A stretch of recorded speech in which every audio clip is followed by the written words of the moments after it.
Okay बात नहीं। तो वन वर्ड सब्स्टिट्यूशंस पे हम लोग क्लास शुरू करते हैं। प्रैक्टिस सेट 1 है ये, ठीक है। वन वर्ड सब्स्टिट्यूशंस, बस बेसिक रीडिंग करनी है इन वर्ड्स के बारे में, बहुत ज़्यादा याद रखने की जरूरत नहीं पड़ती है, ठीक है। इस तरह के लगभग आपको 10 सेट्स में कराऊंगा, ठीक है, 25 करके, और हर सेट में आपको लगभग 50 to 60 वर्ड्स मिल जाएंगे। ऑप्शंस को भी डिस्कस करेंगे 50 to 60। तो नंबर 1 से शुरू करते हैं। Slide number 1। Question number 1 is a place where dead bodies are kept for identification. Place where dead bodies are kept for identification.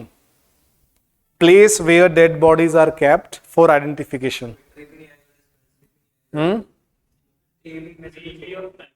Place where dead bodies are kept for identification. What should be the answer? Hindi में कहते हैं ना मुर्दा घर, जहां dead bodies को रखा जाता है ना, आफ्टर पोस्टमार्टम, ऑटोप्सी के बाद, है ना, पहचान के लिए, तो उसको कहते हैं हम लोग, क्या कहते हैं? Morgue. The right answer is morgue. Morgue is the right answer, ठीक है। इसी को मॉर्चुरी भी कहा जाता है, ऑल्सो नोन एज मॉर्चुरी। घर जाके इसको लिख लेना, बस अभी पढ़ लो, सुन लो, ठीक है, क्लास देख लेना, नोट्स बना लेना। क्लियर? मॉर्चुरी और morgue both are same. Dead bodies को रखने की जगह आप यहां पर कह रहे हैं, डेड बॉडीज को रखने की जगह, क्लियर, फॉर आइडेंटिफिकेशन या आफ्टर पोस्टमार्टम, ठीक है। तो answer is morgue. Crematorium is cemetery. Dispensary तो आपको जानते हैं, dispensary is a basic word. Crematorium means, crematorium का मतलब होता है place where dead bodies are burned. Crematorium means a place where dead bodies are burnt, जहां डेड बॉडीज को जलाया जाता है। हिंदी में कहते हैं शमशान घाट, तो उसको कहते हैं क्रेमेटोरियम, ठीक है। देखो, क्रेमेटोरियम वर्ड बनेगा क्रीमेट से। क्रीमेट वर्ब है और इसका मतलब क्या होता है? To burn a dead body. To burn a dead body. To burn a dead body. Cremate होता है। हिंदी में कहते हैं ना दाह संस्कार करना, दाह संस्कार करना, तो क्रीमेट वर्ब से बनता है क्रेमेटोरियम नाउन, ठीक है। Place where dead bodies are burned, crematorium. Cemetery होता है कब्रिस्तान। Place where dead bodies are buried, जहां दफनाया जाता है, ठीक है। इसको कहते हैं a place where dead bodies are burned, sorry, not burned, buried. Dead bodies are buried. जहां डेड बॉडीज को दफनाते हैं उसको कहा जाता है सेमेट्री, कब्रिस्तान। जहां डेड बॉडीज को आप जलाते हैं, दैट इज क्रेमेटोरियम। जहां डेड बॉडीज को रखा जाता है आइडेंटिफिकेशन के लिए पोस्टमार्टम के बाद, दैट इज मॉर्ग और सेमेट्री। क्लियर है? चारों वर्ड, तीनों वर्ड इंपॉर्टेंट वर्ड एग्जाम के लिए। क्लियर हो गया? ये समझ में आ गया? Place where dead bodies are burnt, जहां डेड बॉडीज को जलाया जाता है, शमशान घाट, क्रेमेटोरियम। जहां डेड बॉडीज को दफनाया जाता है, सेमेट्री। जहां डेड बॉडीज को रखा जाता है फॉर आइडेंटिफिकेशन और फॉर अदर पर्पसेस, मॉर्ग और मॉर्चुरी। क्लियर? अब यहां पर एक वर्ड मैं और बता देता हूं, थोड़ा सा समझ लेना। एक वर्ड है hearse. Hearse, HERSE, hearse. Clear? Hearse is a noun, a vehicle used for carrying, बिल्कुल सही, dead bodies, for carrying dead bodies। Hindi में इसको कहते हैं शव वाहन। क्या कहते हैं? शव वाहन। हर्स इसको कहा जाता है vehicle for used for carrying dead bodies, for carrying dead bodies, ठीक है। तो डेड बॉडी की बात थी तो इसलिए मैंने यहां पर आपको बता दिया हर्स, थोड़ा याद रखना है। क्लियर? याद रहेगा? हर्स व्हीकल होता है ना, शमशान, इसको हिंदी में कहते हैं शव वाहन। ओके, एक वर्ड यहां पर और याद रख लो, थोड़ा सा याद रखने के लिए इंपॉर्टेंट हो जाता है। Obituary. Obituary obituary is noun, it is the news of somebody's death, किसी की मौत की खबर जो होती है उसको कहते हैं, ठीक है। पब्लिश्ड और प्रिंटेड जो होती है ना, printed in newspaper, in newspapers. Obituary का मतलब होता है मृत्यु समाचार, हिंदी में कहा जाता है। तो news of somebody's death, news of somebody's death printed in news papers. Clear. एक आपने देखा हो न्यूज़पेपर में एक ब्लॉक आता है, ऐसे लिखा होता है, ऊपर लिखा होता है शोक संदेश। न्यूज़पेपर्स में छोटे छोटे ब्लॉक्स प्रिंटेड ना, उसी को कहते हैं ऑबिचुअरी। तो ऑबिचुअरी को भी याद रखना है थोड़ा सा। तो क्रेमेटोरियम क्लियर है, सेमेट्री क्लियर है, मॉर्ग मॉर्चुरी क्लियर है, ऑबिचुअरी क्लियर है, और एक वर्ड अभी आपने देखा था हर्स, डेड बॉडीज को कैरी करने के लिए जो व्हीकल आप यूज करते हैं that is hearse. Clear. Autopsy क्या होता है? Autopsy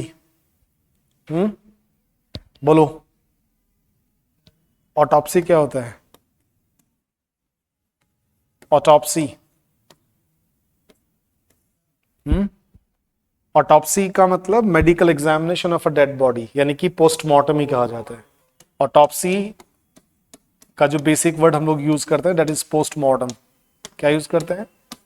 postmortem. तो autopsy means a medical examination, थोड़ा थोड़ा लिख भी लो भाई, इतना भी मत, आराम से बैठो। Medical examination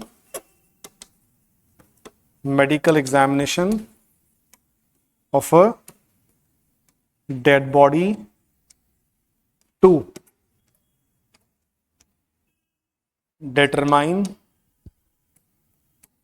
determine the cause of death.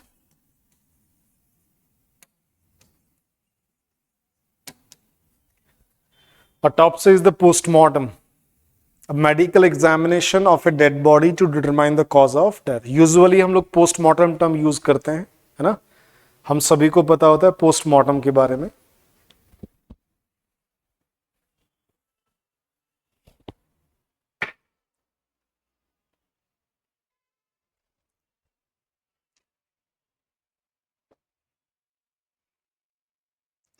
Autopsy means postmortem.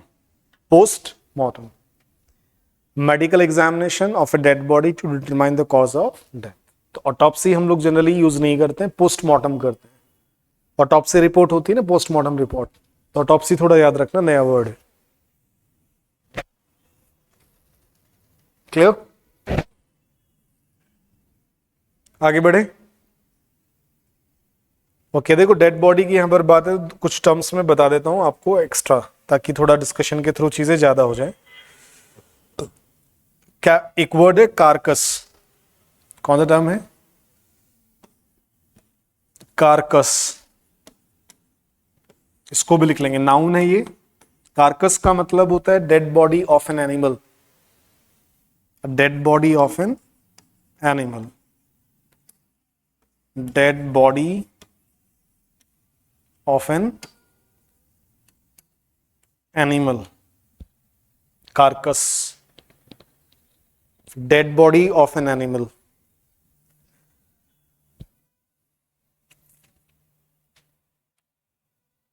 Carcass means dead body of an animal, ठीक है। किसी जानवर का जो मृत शरीर होता है ना, उसको आप कार्कस कहते हैं, ठीक है। क्लियर। जनरली जब बॉडी डिकम्पोज हो जाती है ना और हड्डियां दिखने लग जाती हैं बॉडी में, जानवर कहीं ऐसे रखते हैं ना, उसको कार्कस आप कहते हैं। एक वर्ड यहां पर और लिख लो, cadaver. Cadaver, CADAVER,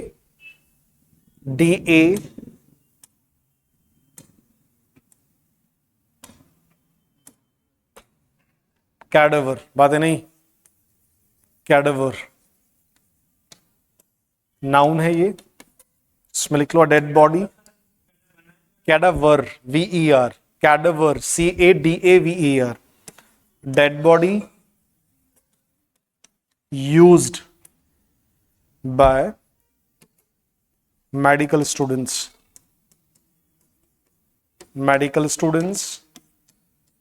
for practicals. Cadaver कहा जाता है उसको। तो कैडेवर का मतलब भी होता है लाश, लेकिन ये पर्टिकुलर है, थोड़ा स्पेसिफिक टर्म है। अ dead body used by medical students for practicals, उसको कैडेवर कहते हैं। डेड बॉडी जो मेडिकल स्टूडेंट्स के लिए यूज होती है, जो वो यूज करते हैं, प्रैक्टिकल्स करते हैं इस पे, उस डेड बॉडी को क्या कहा जाता है? कैडेवर कहा जाता है। कार्कस क्या है? Dead body of an animal, carcass. ठीक है, टर्म्स को सीखो, वोकैबुलरी है ये। क्लियर हुआ? डेड बॉडी के लिए हम लोग एक और टर्म यूज करते हैं ना, बोलो जल्दी। एक डेड बॉडी के लिए सब टर्म सीख लो, यूज करना। एक टर्म होता है कॉप्स। क्या होता है? CORPS। हिंदी में इसको क्या कहते हैं? नाउन है ये, लाश। अब लाश को हिंदी में क्या मतलब होता है लाश का?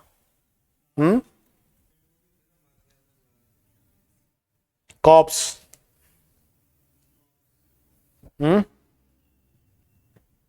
तो कॉप्स किसके लिए यूज होगा? Unidentified dead body, an unidentified, an unidentified dead body. Generally हम लोग डेड बॉडी बोल देते हैं, बट कॉप जनरली लाश के लिए यूज होता है जो अनआइडेंटिफाइड है।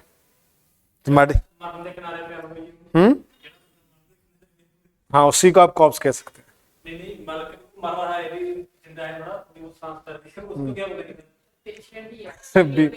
सीवियर कंडीशन में बस on the verge of death होता है। वर्ज मतलब कगार पे, बातें नहीं।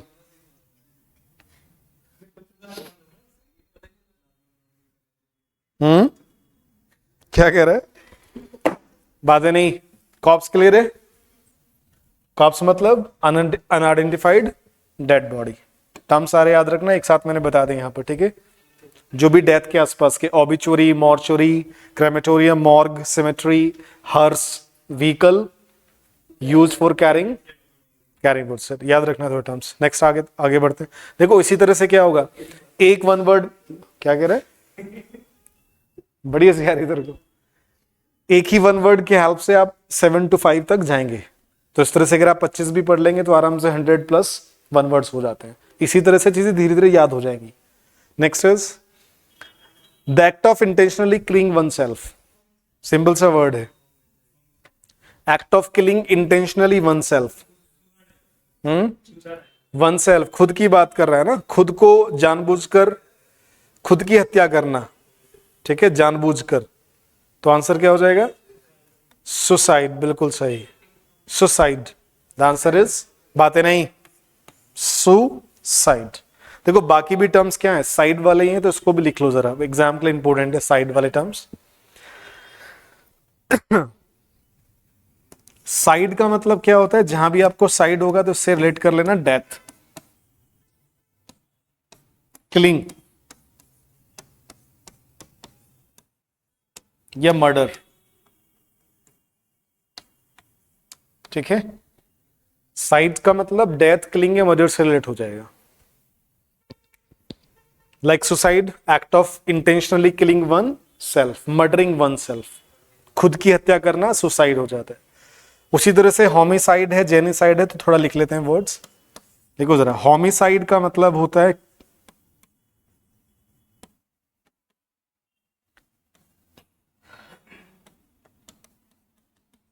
या किलिंग या murder of a human being. Murder लिख लो, murder of a human being, murder of a human being, यानी कि मानव हत्या, किसी इंसान की हत्या होमिसाइड होता है। होमी तो यार है ना, होमिसाइड। नेक्स्ट इज, बिल्कुल सही, नेक्स्ट इज रेजिसाइड है तो उस पर भी आएंगे, लेकिन कुछ साइड्स और लिख लो पहले। और नेक्स्ट इज पेट्रीसाइड। पेट्रीसाइड, पेट्रीसाइड का मतलब है मर्डर ऑफ या killing of one's father, murder of one's father. Number third is matricide, matricide, murder of one's mother. मात्र से याद रखना, मैट्री मात्र। पितृ से याद रखेंगे पैट्रीसाइड, थोड़ा आसान हो जाएगा। फोर्थ फ्रेट्रीसाइड, फ्रैट्रिसाइड मतलब भाई की हत्या, लिख लेंगे murder of one's brother, murder of one's brother. Fifth, sororicide, sister, sororicide, one sister, sororicide one's sister.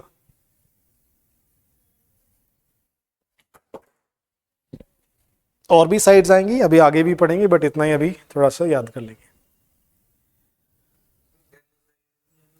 अभी जेनोसाइड पे मैं आने वाला हूं। हो गया यहां तक, लिख लिया? बातें नहीं हो गया इतना? अरे बातें नहीं। ओके नेक्स्ट वापस आते हैं जेनोसाइड पर। रेजिसाइड और लिख लो, रेजिसाइड लिखो पहले, बातें नहीं। पहले रेजिसाइड को लिख लेते हैं, तो रेजिसाइड में लिखेंगे regicide, killing of a king और क्वीन। रेजिसाइड में लिख लो, regicide means killing of a king और queen, killing of a king और क्वीन, किसी राजा या रानी की हत्या को कहा जाता है रेजिसाइड। सुसाइड क्लियर हुआ? बातें नहीं। होमिसाइड हो गया मानव हत्या, किसी इंसान की हत्या को होमिसाइड कहते हैं। जेनोसाइड को लिखते हैं जरा, genocide, genocide,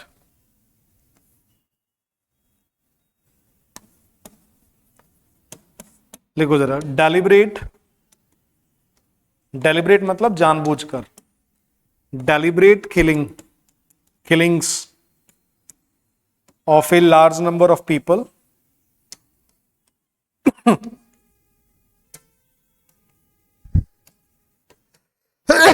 sorry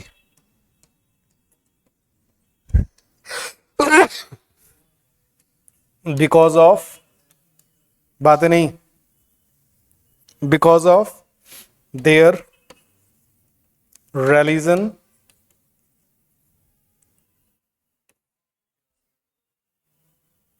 religion, sect,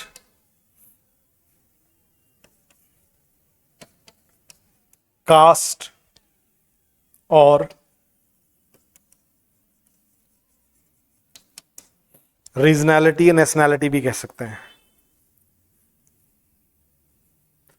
deliberate killings of a large number of people because of their religion, sect, sect, caste और रीजनैलिटी, क्षेत्रता के कारण ना, नेशनैलिटी की वजह से भी हो सकता है। जैसे ऑस्ट्रेलिया में कई बार किलिंग्स होती हैं, हाँ इस तरह से हो जाता है, तो नेशनैलिटी की वजह से। तो उसको कहते हैं, हिंदी में कहा जाता है नरसंहार, बहुत सारे लोगों की हत्याएं करना।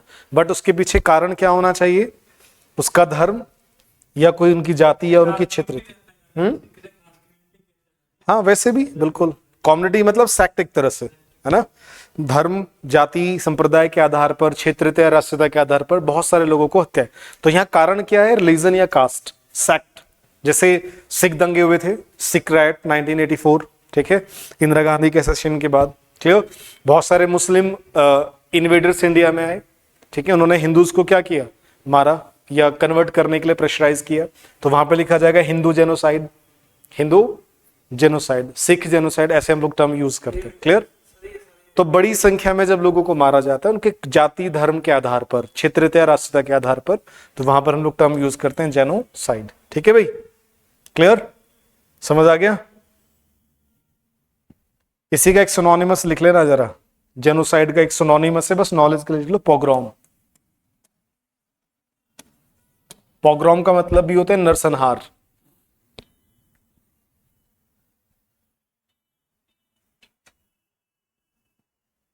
अब एक टर्म और समझ लो, एक वर्ड होता है मैसेकर, याद है? मैसेकर का मतलब भी क्या होता है? हत्याकांड, ठीक है, मैसेकर। अब डिफरेंस समझना पहले, जेनोसाइड और मैसेकर में डिफरेंस क्या है, इसको लिख लो पहले। मैसेकर क्या हो जाएगा? नाउन, MESS, मैस, एकर, मैसेकर। मैसेकर को लिखेंगे the act of killing a large number of people, large number of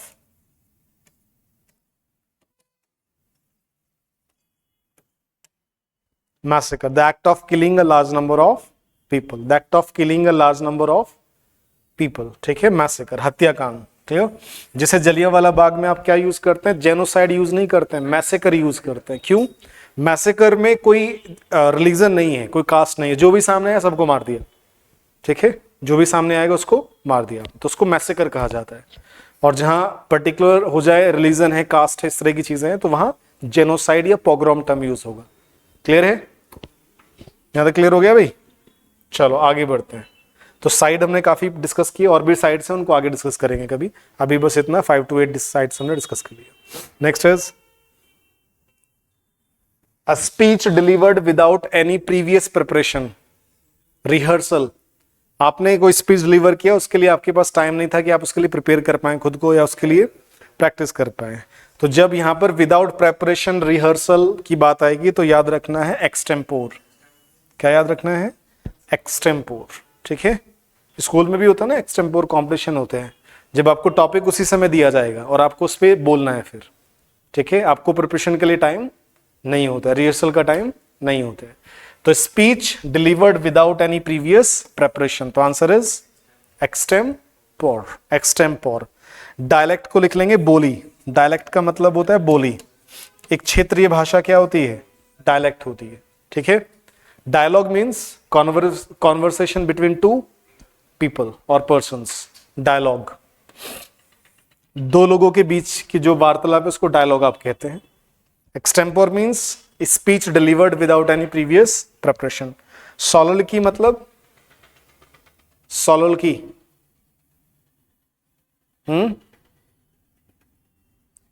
सोलोलॉकी में लिख लो, थोड़ा सा इंपॉर्टेंट है भी। सोलो मतलब क्या होता है? अकेला, ठीक है। सोलोलॉकी मतलब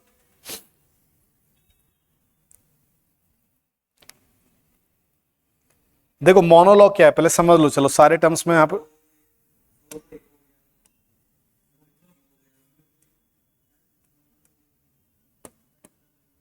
बातें नहीं, रुको एक मिनट, सोच लेते हैं, आराम से सोचते हैं, कोई जल्दबाजी नहीं है। मोनोलॉग का मतलब क्या होगा? Speech delivered by one person. जब ये प्ले होते हैं ना, नाटक जो होते हैं, प्ले ड्रामा में आता है, एक व्यक्ति जब स्टेज पर है और वही एक्ट कर रहा है तो उसको मोनोलॉग कहा जाता है। Monologue, monologue, mono means log, mono means एक, लॉग मीन्स स्पीच होता है। तो speech delivered by one person, जब एक अकेला ही व्यक्ति बोल रहा है, ठीक है, स्टेज पर एक ही व्यक्ति है जो बोल रहा है, तो उसको कहा जाता है मोनोलॉग। डायलॉग मीन्स क्या हो जाएगा? Conversation between two persons, dialogue हो जाएगा। यहां तक क्लियर है? लॉग। डायलेक्ट का मतलब होता है कोई बोली, a local language. Dialect means a local language, कोई क्षेत्रीय भाषा को कहा जाता है डायलेक्ट। एक्सटेम्पोर मीन्स एक स्पीच जो आपने डिलीवर की विदाउट प्रीवियस प्रिपरेशन, वो एक्सटेम्पोर हो जाएगा। क्लियर? सोलिलोकी को समझ लेते हैं, लिख लो जरा सोलिलोकी में। सोलिलोकी का मतलब होता है the act of talking oneself, the act, an act of talking, an लिख लेना, an act of talking to oneself in a play और ड्रामा, इन अ प्ले और ड्रामा। यहां पर एक्टर क्या करता है? जो एक्टर है ना वो खुद से ही बात कर रहा होता है। ऐसे ड्रामा में होता है ना सीन की, खुद से ही बात कर रहा है, अकेला है एक्टर, वो खुद से ही बात कर रहा होता है, तो उसको कहते हैं सोलिलोकी। सोल मतलब अकेला, अलोन, ठीक है। तो an act of talking to oneself in a play और ड्रामा। क्लियर? जब मैं मूवी में या प्ले में, ड्रामा में होता है, एक्टर वो खुद से बोल रहा होता है, खुद से बात कर रहा है, तो उसको कहते हैं सोलिलोकी। मोनोलॉग का मतलब स्टेज पर एक ही व्यक्ति है जो परफॉर्म कर रहा है और वो अकेला ही बोल रहा है ऑडियंस से। डायलॉग का मतलब क्या हो जाएगा? वहां दो लोग इन्वॉल्व हैं, दो लोगों के बीच में बातचीत हो रही है। डायलेक्ट का मतलब लोकल लैंग्वेज को कहते हैं डायलेक्ट, ठीक है। Extempore means a speech delivered without any previous preparation. हो गया भाई? ओके, अब एक चीज यहां पर और समझ लो, क्योंकि ये भी थोड़ा सा लॉग से रिलेट हो रहा है तो मैं बता देता हूं साथ ही साथ, ठीक है। इसको भी जरा लिख लेते हैं। एक होता है टर्म प्रोलॉग, प्रोलॉग, एक टर्म है इपीलॉग, इपीलॉग। अब इन दोनों टर्म्स को भी समझ लो, इपीलॉग एंड प्रोलॉग। प्रोलॉग का मतलब क्या है? N introductory speech. Introductory speech. Introductory है तो किसी भी प्ले ड्रामे से पहले आएगी, शुरुआत में आएगी, इंट्रोडक्टरी है। और इपिलॉग मतलब क्या होता है? A concluding speech. Concluding speech. Concluding speech. Prologue means an introductory speech. जब कोई भी ड्रामा या प्ले शुरू होता है ना, शुरुआत में कुछ स्पीच आती है तो उसको कहते हैं प्रोलॉग है। प्रो मतलब पहले, लॉग मतलब स्पीच, इपी मतलब होता है एंड, लॉग मतलब स्पीच। तो इपीलॉग मतलब जो अंत में आती है, जब ड्रामा या प्ले खत्म हो जाता है, लास्ट में स्पीच आती है, उसको कहते हैं इपीलॉग। जो कंक्लूजन जहां पर बताया जाए उसको इपीलॉग, और जहां इंट्रोडक्शन आएगा वहां पर प्रोलॉग। तो ऐसे याद रखना, प्रो मीन्स पहले, लॉग मतलब स्पीच। जो किसी ड्रामा या मूवी से या किसी भी स्पीच वगैरह जो पहले आती है, इंट्रोडक्शन के लिए आती है, उसको आप कहते हैं प्रोलॉग। और जो अंत में आता है, कंक्लूड होती है, जहां पर कंक्लूजन बताया जाता है, उसको आप क्या कहते हैं? इपीलॉग। याद रहेगा, सिंपल सा डेफिनेशन मैंने बता दिया। ओके नेक्स्ट देखो, फिर यहां पर स्पीच में कितने सारे वर्ड्स आ गए मैंने आपको बता दी। इस स्लाइड में मैंने आपको बता दी लगभग 8 to 10 वर्ड्स। इसमें मैंने आपको लगभग 8 to 10 वर्ड्स बताए थे। एक एक धीरे धीरे ऐसे ही याद हो जाएंगी चीजें। आगे बढ़ते हैं। Next is a practice of having more than one husband at a time. Practice of having more than one husband at a time मतलब यहां महिला के बारे में आप कह रहे हैं कि एक महिला है जिसके बहुत सारे पति हैं एक ही समय पर। बोलो जरा क्या आंसर होता है? देखो, जब बहुत सारे हस्बैंड की बात आती है तो शादी जैसी बात है ना वहां भी। तो उसको ऐसे समझ लेना, पॉली मीन्स क्या होता है? मोर देन वन, है ना। और n-ary is the answer. Poly n-ary. अब इसको पहले समझ लो। एक होता है मोनोगैमी, मोनोगैमी। एक है बाईगैमी, और लास्ट में फिर हमने लिखा पॉलीगैमी। तो गैमी का मतलब होगा, याद रखेंगे, मैरिज। गैमी मीन्स मैरिज, ठीक है। गैमी का मतलब क्या हो जाएगा? मैरिज, ठीक है। तो मोनोगैमी का मतलब क्या होगा? एक शादी की जो परंपरा है, रीति है, उसको क्या कहते हैं? रीत है, एक शादी आप कर सकते हैं एट ए टाइम, तो उसको आप क्या कहेंगे? मोनोगैमी। जैसे हिंदूज में, सिक्स में क्या होता है? मोनोगैमी। एक समय पर एक ही शादी आप कर सकते हैं। अगर दूसरी शादी करनी है तो पहले आपको डाइवोर्स लेना, लीगल सेपरेशन जरूरी है, तभी आप दूसरी शादी कर सकते हैं ना। तो उसको कहते हैं custom of having one wife या custom of one marriage at a time. Custom of one marriage at a time is known as bi मतलब कस्टम ऑफ टू मैरिजेस, ठीक है। और पॉली मतलब मोर देन टू। जैसे Muslims में polygamy होता है ना, कहीं बाईगैमी हो सकता है, कहीं जनरली मोनोगैमी होता है। क्लियर? समझ में आ गया? तो पॉली एंड्री को थोड़ा याद रखना यहां पर। Polyandry, a practice of having more than one husband.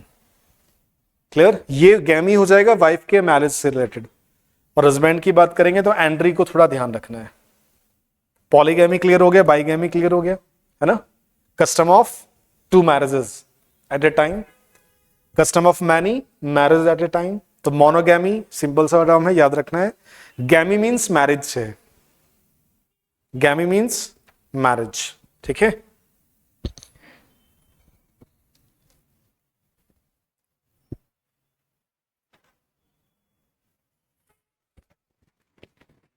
Monogamy, bigamy and polygamy simple term से याद रखने, धीरे धीरे याद हो जाएंगे वर्ड्स। पॉलीजिनी को भी छोड़ देना, अभी यहां ज्यादा डिस्कस नहीं करेंगे इसको। एक टर्म और लिखना जरा, मिसोगैमिस्ट लिखो। मिसोगैमिस्ट, हाँ मिसोगैमिस्ट। मिसोगैमी मतलब क्या हो गया? शादी ना।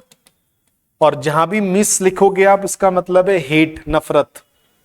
तो one who hates marriage, one who hates, one who hates marriage या marriages, one who hates marriages. Miso मतलब हेट, याद रखना।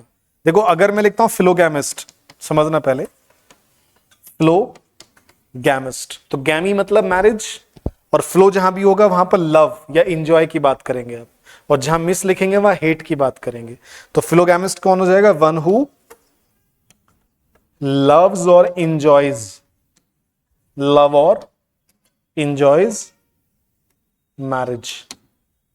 Misogamist one who hates marriages, और फिलोगैमिस्ट वन हु लव्स और एंजॉयज मैरिज। ठीक है, क्लियर? तो गैमी मतलब शादी से रिलेट कर लेना, मिसो मतलब हेट, नफरत, फिलो मीन्स लव, ठीक है, और गैमी मतलब शादी। ठीक है, हो गया? ओके। अब इसी से थोड़ा मिसो से थोड़ा आप ध्यान रखो। देखो, मिसो से थोड़ा सा ध्यान रखना, मैं बताता हूं। एक टर्म मैं लिखता हूं, मिसो जिनिस्ट, मिसोजिनिस्ट, और एक टर्म मैं लिखता हूं, बातें नहीं, philogynist. Philo means lover, supporter, and miso means hate, hater, नफरत। तो जिनी का मतलब हो जाएगा महिला, जिनिस्ट, जहां भी होगा जिनी। तो one who hates women, one who hates women, एक ऐसा व्यक्ति जो महिलाओं से नफरत करे, उनको राइट्स और बराबरी देने की बात ना करे ना, तो ऐसे उसको कहते हैं मिसोजिनिस्ट। ठीक है, मिसोजिनिस्ट है, मिसोजिनिस्टिक एटीट्यूड है, तो जो महिलाओं को फेवर ना देने की बात करे, बराबरी ना देने की बात करे, है ना, नफरत करते हैं उनसे, राइट्स देने की बात नहीं करता है। और फिलो का मतलब क्या हो जाएगा? वन हु लव्स और supports women, one who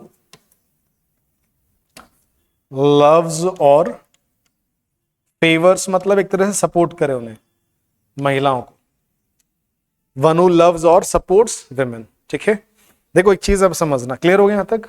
Meesho means hate, philo means love, support, gyny मतलब विमेन।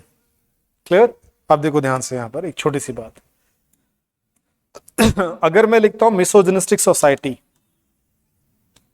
मिसोजिनिस्टिक सोसाइटी, अगर मैं एक छोटा सा सेंटेंस लिखता हूं कि India has never been, India has never been a misogynistic society, तो मिसोजिनिस्टिक सोसाइटी मतलब ऐसा समाज जहां पर महिलाओं को बराबरी का हक ना मिले, उनको सम्मान ना मिले, बराबर के अधिकार नहीं मिलते हैं। तो भारत कभी भी कैसा समाज नहीं रहा है? मिसोजिनिस्ट सोसाइटी नहीं रहा है, हमेशा से भारत में बराबरी का अधिकार मिला है। क्लियर? समझ में आई ये बात? तो ये वर्ड क्यों याद रखना जरूरी है, क्यों सीख रहे हो आप? क्योंकि सेंटेंसेस में यूज होते हैं। जब न्यूज़पेपर रीडिंग करोगे तो वहां ऐसे टर्म्स मिलते हैं, मिसोजिनिस्टिक लिख देगा और फिर आप सोचोगे ये टर्म क्या है, पता नहीं, समझ में नहीं आ रहा। तो मिसोजिनिस्ट, मिसोजिन। क्लियर? ऐसे धीरे धीरे वोकैबुलरी को सीखो, फोकस करो, पढ़ा करो घर जाके। क्लियर हो गया भाई?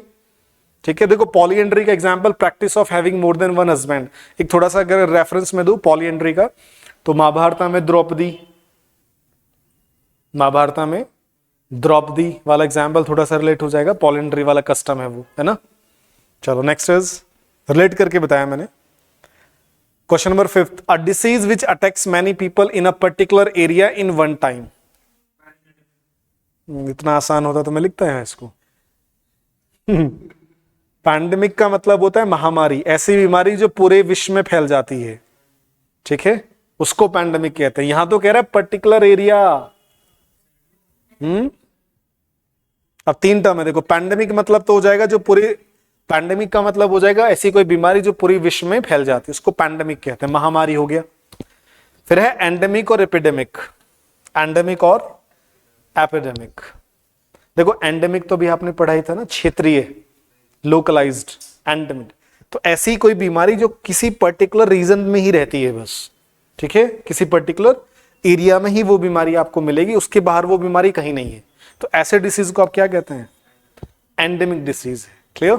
पैंडेमिक मतलब जो पूरे विश्व में फैल जाए, तो ये टर्म है एंडेमिक। तो ऑपोजिट एक तरह से क्या हो जाएगा? पैंडेमिक। क्लियर?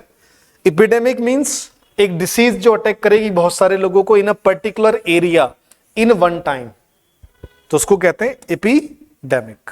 पर्टिकुलर एरिया में पर्टिकुलर टाइम पर, पर्टिकुलर एरिया में पर्टिकुलर टाइम पर। ठीक है, जैसे होता है ना कि कई बार आप देखते हैं जैसे बरसात शुरू होती है तो एकदम फीवर फैल जाता है, कुछ बीमारियां जैसे जैपनीज इंसेफ्लाइटिस है। बिहार में जब भी मानसून आता है, बरसात होती है, तो वहां पर एक जैपनीज फीवर है जिसको जैपनीज फीवर भी कहते हैं, तो वो फैल जाता है वहां पर। हर बार होता है वो, पर्टिकुलर एरिया में और पर्टिकुलर टाइम पर होता है, ठीक है, हर साल होता है वो। तो उसको आप क्या कहते हैं? ऐसी बीमारी को क्या कहेंगे आप? एपिडेमिक। ऐसी कोई बीमारी जो बहुत सारे लोगों को अटैक करेगी एक पर्टिकुलर एरिया में पर्टिकुलर टाइम पर, तो उसको आप कहेंगे एपिडेमिक। क्लियर? पैंडेमिक मतलब जो पूरे विश्व में फैल जाए, एंडेमिक मतलब एक पर्टिकुलर एरिया में ही बस वहीं तक सीमित है, उससे बाहर वो बीमारी नहीं है, तो उसको आप कहेंगे एंडेमिक। तो एंडेमिक से रिलेट करके याद रखना, जैसे मैंने आपको बताया था ना, एनवायरमेंट में एंडेमिक स्पीसीज जो लोकलाइज्ड होती हैं, लोकल है, नेटिव है, उसी पर्टिकुलर एरिया में पाई जाती हैं, तो वैसे ही रिलेट कर लेना एंडेमिक को। मैनी पर्टिकुलर एरिया और इन वन टाइम, तो आंसर इज एपिडेमिक। तो थोड़ा रिलेट कर लो। सार्डोनिक को भी लिख लेना, मैं बाद में बताऊंगा। सार्डोनिक मतलब हो जाए थोड़ा दुख से रिलेट होता है, पर लिखो मत, अभी मत डिस्कस करते, बाद में करेंगे। आगे बढ़ते हैं। Next is building where animals are killed और स्लॉटर्ड फॉर मीट। ऐसी बिल्डिंग जहां एनिमल्स को मारा जाता है, मर्डर किया जाता है, किस लिए? मीट के लिए। हिंदी में कहते हैं ना कसाई खाना, बूचड़ खाना, तो उसको हिंदी इंग्लिश में क्या कहते हैं? अबेटवॉर। ये वाला याद रखें, डी। हाँ, D is the answer, abattoir. Hindi में कहते हैं बूचड़ खाना, कसाई खाना, ठीक है। पढ़ाई नहीं करोगे तो मैं ब्लेजर कटवा दूंगा किस दिन, ठीक है, पढ़ाई कर लो इसलिए। अबेटवॉर मीन्स, इसी को आप कह सकते हैं स्लॉटर हाउस। स्लॉटर का मतलब कत्ल करना होता है एक तरह से जानवर को, स्लॉटर हाउस। बूचड़ खाना या कसाई खाना, slaughter house. A building where animals are killed for और स्लॉटर्ड फॉर मीट, तो उसको आप कहते हैं क्या? अबेटॉर। अबेटॉर। क्लियर? याद रखना है, अच्छा डम है। अबेट, अबैकस, अबीम क्या होता है उसको बाद में डिस्कस करें। आगे बढ़े। Next 20, question number 7। One who collects stamps. ऐसा व्यक्ति के बारे में आप पूछ रहे हैं जो क्या करता है? हाँ, पोस्टल स्टैम्प्स को इकट्ठा करने की उसकी हैबिट है, हैबिट। तो आंसर इज बिल्कुल सही, answer is philatelist. Philatelist, B is the answer. One who collects postal stamps, B is the answer. One who collects postal stamps.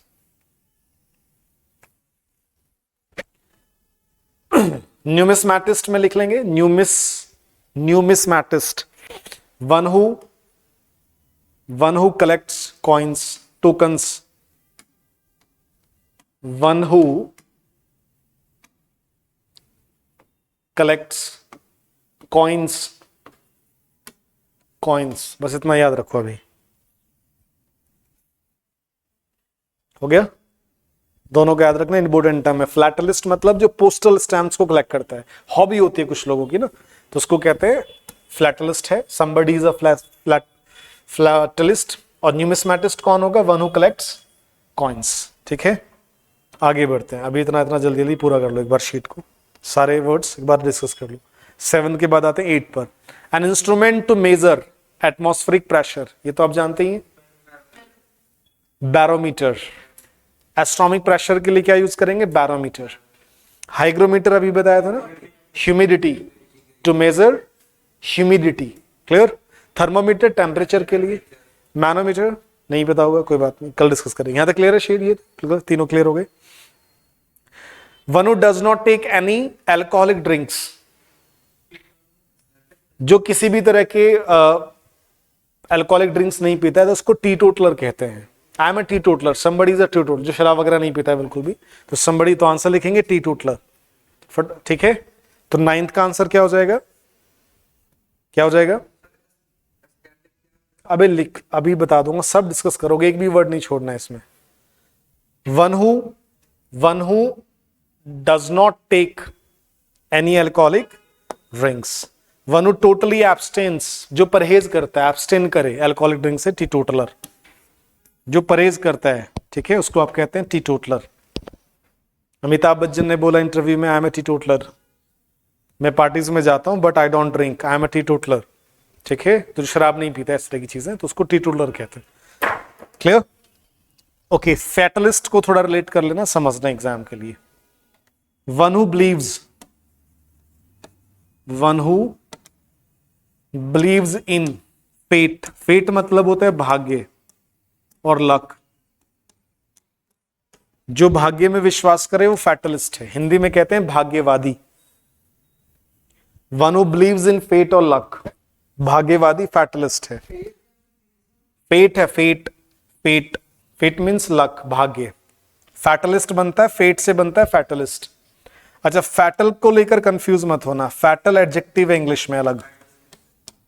Fatal means होता है घातक, कोई घातक बीमारी है ना? हाँ, फैटल घातक, फैटल हो जाता है। इसको हिंदी में इंग्लिश में एक वर्ड होता है डेडली।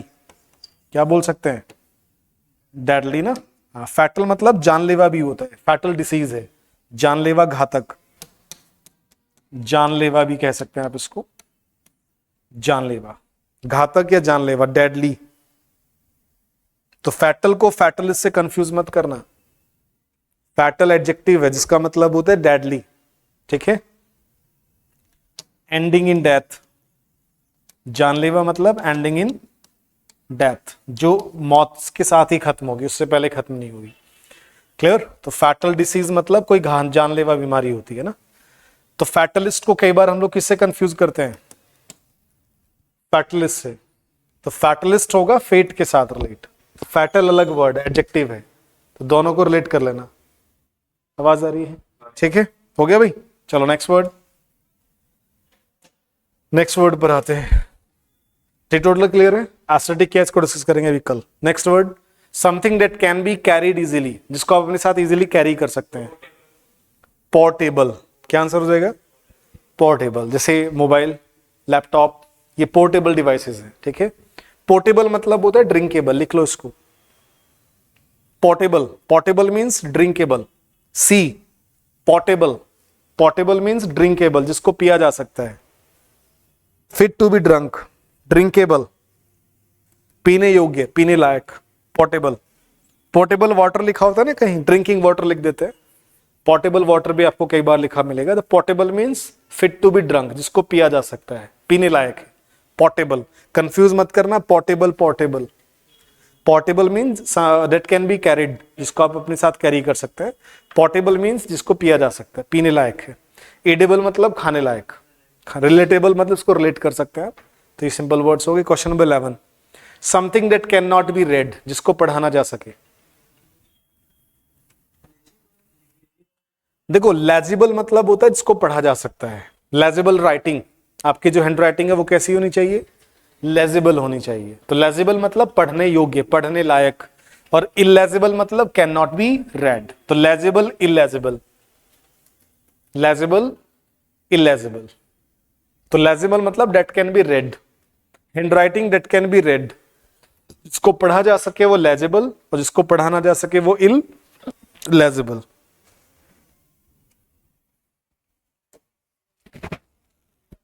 हो गया? लेजिबल मीन जिसको पढ़ा जा सके। डॉक्टर्स की हैंड राइटिंग थोड़ी कैसी होती है? इलेजिबल होती है ना, ठीक है।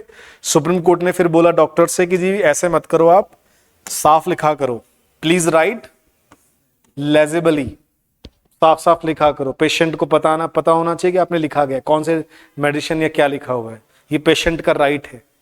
तो वहां सुप्रीम कोर्ट ने डॉक्टर्स को बोला कि प्लीज राइट लेजिबली। लेजिबली मतलब साफ साफ लिखो, ठीक है। नेग्लिजिबल तो आप जानते हैं, ना के बराबर, बहुत थोड़ा नाम मात्र ना के बराबर। कॉर्जेबल मतलब डेट कैन बी करेक्टेड, लिख लो, something that can be corrected, that can be correct, जिसको सुधारा जा सकता है, कॉरेजेबल है, इसको ठीक किया जा सकता है। क्लियर? और कॉरेजेबल को अगर मैं लिखता हूं इनकॉरेजेबल तो क्या मतलब हो जाएगा? Can not be. देखो वैसे याद रखेगा ना, करेक्ट है ना, करेक्ट से कॉरेजेबल, और जिसको करेक्ट ना किया जा सके वो इनकॉरेजेबल। क्लियर? जिसको रिपेयर किया जा सकता है तो क्या बोलेंगे? रिपेरेबल। रिपेरेबल की स्पेलिंग बोलो। रिपेरेबल, जिसको रिपेयर कर सकते हैं उसका क्या स्पेलिंग बनेगा? रिपेरेबल। याद रखना है, स्पेलिंग बड़ा कंफ्यूजिंग है। Adjective, something that can be repaired. Spelling याद रखना, AIR कहीं नहीं आएगा इसमें, रिपेरेबल में। रिपेरेबल, AIR कहीं नहीं आएगा, स्पेलिंग याद रखना, रिपेरेबल। इरिपेरेबल क्या हो जाएगा? इरिपेरेबल, जिसको रिपेयर, इरिपेरेबल कंडीशन है भाई, ये तो नहीं होगा, है ना, रिपेयर नहीं कर सकते आप, तो याद रखना है दोनों टर्म्स। हो गया था। नेक्स्ट आगे बढ़ते हैं, question number 12। Something easily broken, जो आसानी से टूट जाता है। हिंदी में कहते हैं उसको जो आसानी से टूट जाए, हिंदी में कहते हैं भंगुर। ठीक है, तो आंसर हो जाएगा फ्रेजाइल। फ्रेजाइल, बिल्कुल सही। फ्रेजाइल या ब्रिटल भी कहते हैं। क्या कहते हैं? फ्रेजाइल या ब्रिटल। फ्रेजाइल या ब्रिटल भी आप उसको कह सकते हैं।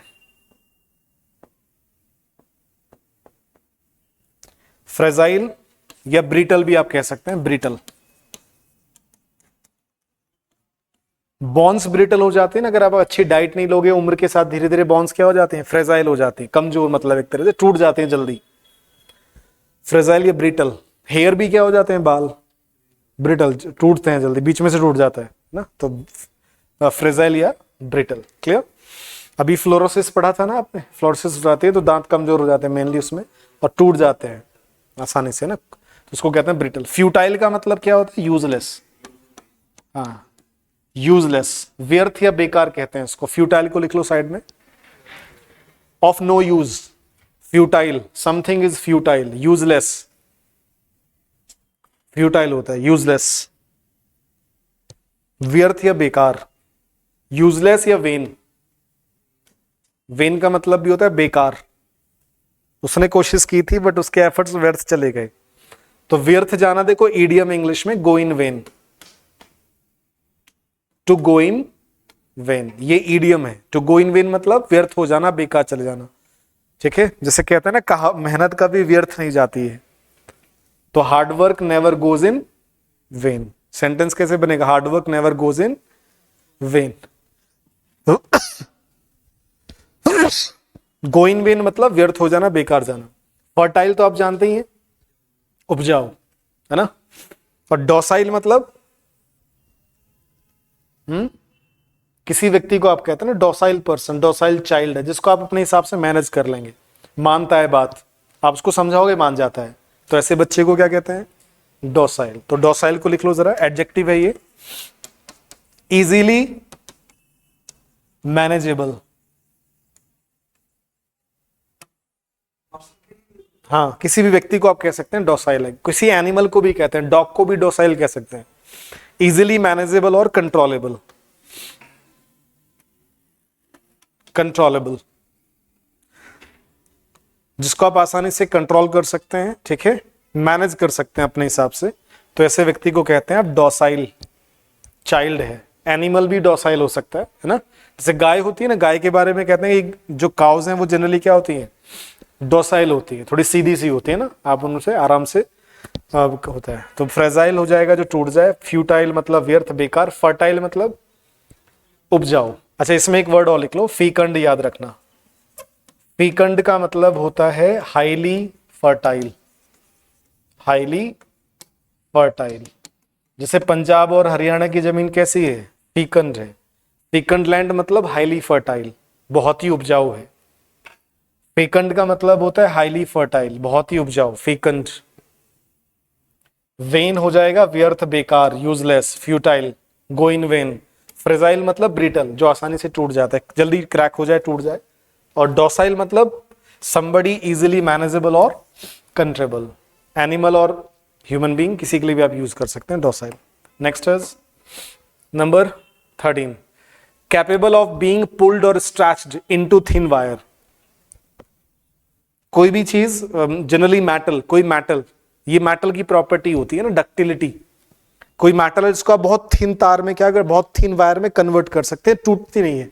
ऐसे खींचोगे खींचती चली जाएगी, बारीक, बिल्कुल थिन वायर हो सकती है, टूटेगी नहीं, तो उसको कहते हैं डक्टाइल। ऐसी मेटल को क्या कहते हैं? डक्टाइल कहते हैं, जिसको कहते हैं तारतम्य, हिंदी में कहते हैं तारतम्य। डक्टाइल, डक्टिलिटी ना प्रॉपर्टी होती है, गुण होता है धातुओं का, ये मेटल की प्रॉपर्टी होती है डक्टिलिटी। डक्टाइल, डक्टिलिटी, डक्टाइल या डक्टिलिटी क्या है? प्रॉपर्टी है मेटल से। कहते हैं ना गोल्ड डक्टाइल है, आप उसको बहुत मेल्ट करके से खींचोगे तार की तरह खिंचता चला जाता है ना।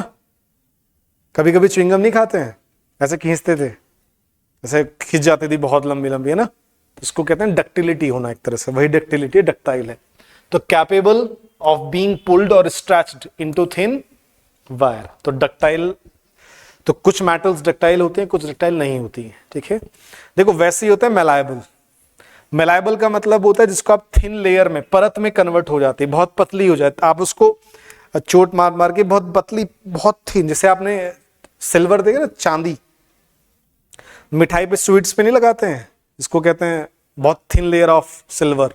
देखो कितनी थिन लेयर होती है, हाँ सिल्वर वर्क कहते हैं जिसको, है ना, बहुत थिन सी होती है बिल्कुल, है ना, लेयर सी बन जाती है, तो उसी को कहते हैं मलायबल, ठीक है।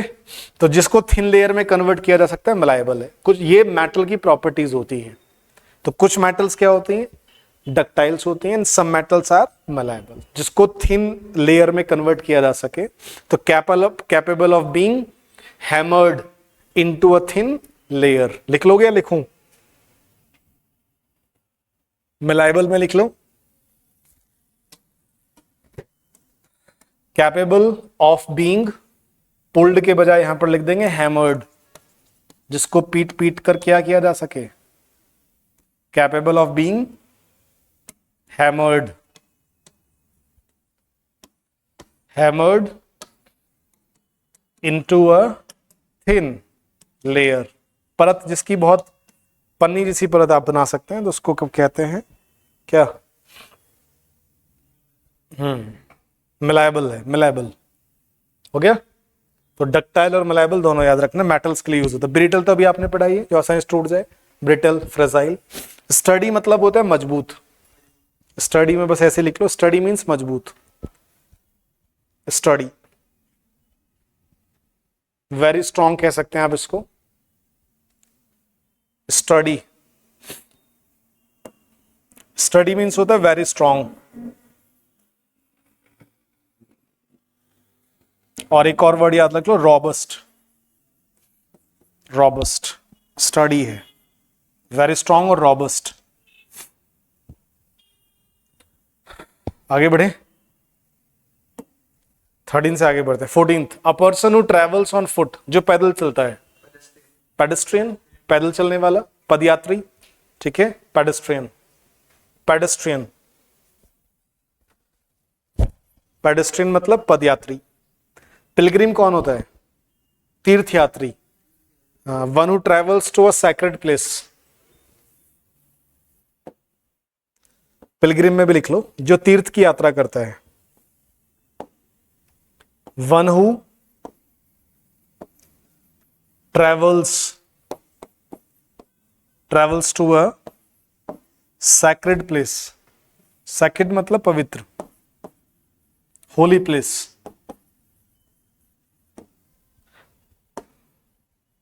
One who travels to a sacred place. Sacred मतलब होली होता है, पवित्र। जो तीर्थ की यात्रा करता है उसको तीर्थ यात्री कहते हैं हिंदी में। तो तीर्थ यात्री मतलब पिलग्रिम, ओके। और तीर्थ यात्रा क्या हो जाएगा? तीर्थ यात्रा क्या हो जाएगा? पिलग्रिमेज। क्या हो जाएगा? पिलग्रिमेज। पिलग्रिमेज मतलब तीर्थ यात्रा। अ जर्नी, इसको ऐसे डिफाइन कर सकते हैं, a journey to a sacred place. Journey to a sacred place, तीर्थ यात्रा हो जाती है, journey to a sacred place, ठीक है भाई। पेडेस्ट्रियन क्लियर हो गया। ट्रेवलर तो आप जानते हैं, यात्री, ठीक है। पिलग्रिम, पिलग्रिमेज याद रखना है। सैक्रेड याद रखना है, सैक्रेड मतलब होली, पवित्र, ठीक है। जैसे श्राइन एक वर्ड होता है, इसको लिख लो साइड में, श्राइन। श्राइन मतलब नाउन है ये। अ सैक्रेड प्लेस, पवित्र स्थल, तीर्थ स्थान कहते हैं ना, तीर्थ स्थल कहते हैं, श्राइन होता है, sacred place, sacred place, shrine को याद रखना है, SHRINE, shrine means sacred place, पवित्र स्थल। पेंडेंटिक को भी छोड़ देते हैं, इसको कल डिस्कस कर लेंगे। आगे बढ़ते हैं जरा, 15th पर, लास्ट है आज के लिए। Person who is not sure of the existence of God, existence of God कर लेना, जो भगवान के अस्तित्व को लेकर श्योर नहीं है। नहीं, गलत जवाब, नॉट श्योर कह रहा है ना, वो कह रहा है नॉट श्योर, समझा करो, जल्दबाजी नहीं करना है।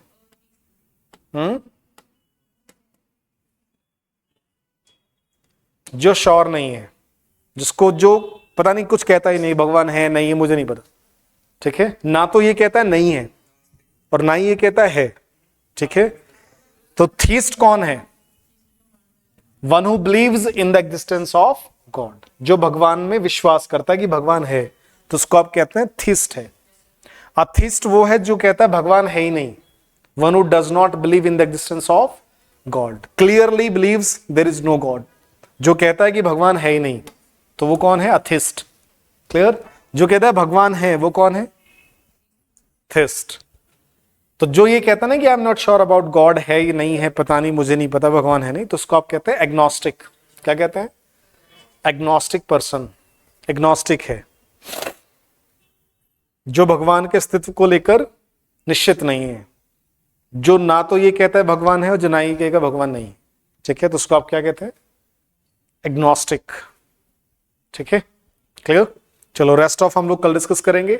एक बार पूरा रिवाइज करके आना शीट को, थोड़ा सा कल थोड़ा थोड़ा रफली डिस्कस कर लेंगे, कल इस शीट को हम लोग पूरा करेंगे, ठीक है। इसमें फिर कल कुछ और चीजें ऐड कर लेंगे।